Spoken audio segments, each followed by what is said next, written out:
Hey yo! What's up mga idol? It's Merems again at welcome back again sa aking YouTube channel. So kung bago ka pa lang sa aking channel, please subscribe and hit the notification bell para always kang updated sa mga panibago kong ina-upload.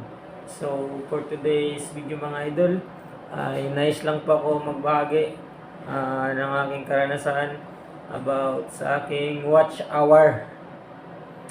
Kasi halos 4 years na akong vlog pero hindi pa ako namomonetize dahil sa aking watch hour. So ayun mga idol, bago natin simulan, quick intro muna tayo.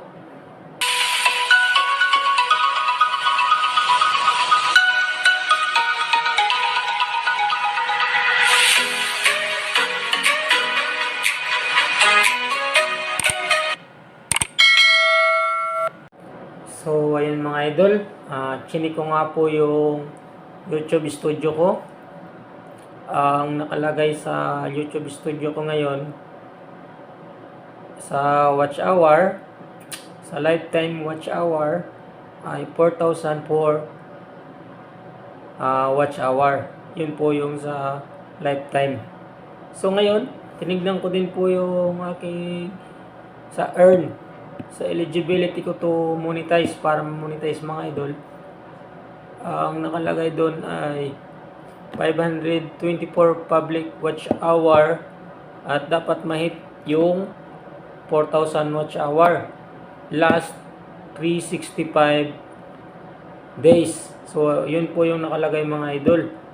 So akala ko nga mga idol, yung basihan doon ay sa lifetime watch hour. So ang ibig sabihin pala mga idol, naiipon lang doon.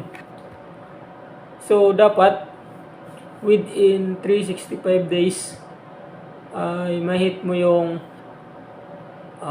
tawag nito 4,000 watch hour, kasi bumabawas mga idol.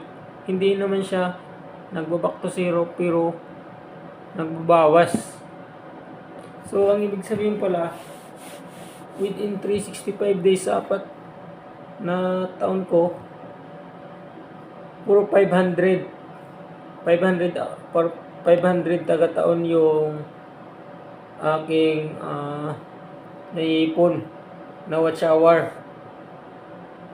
So yun mga idol, kasi ngayon 524 public watch hour lang last 365 days. So grabe pa yung aking habulin, nasa 1.5 pa mga idol. So kailangan ko mga idol ang support ninyo. So please watch all my videos mga idol para mahit ko na po yung 4,000 watch hour. Thank you in advance mga idol, at sana ma-monetize na ako mga idol. Yun na lang po yung hinihintay ko. 4,000 watch hour na lang po. So sana mga idol ay meron naman po akong na-share sa inyo, kahit kunting tulong lang, kunting informasyon. So hanggang dito na lang mga idol ang aking vlog. Maraming salamat.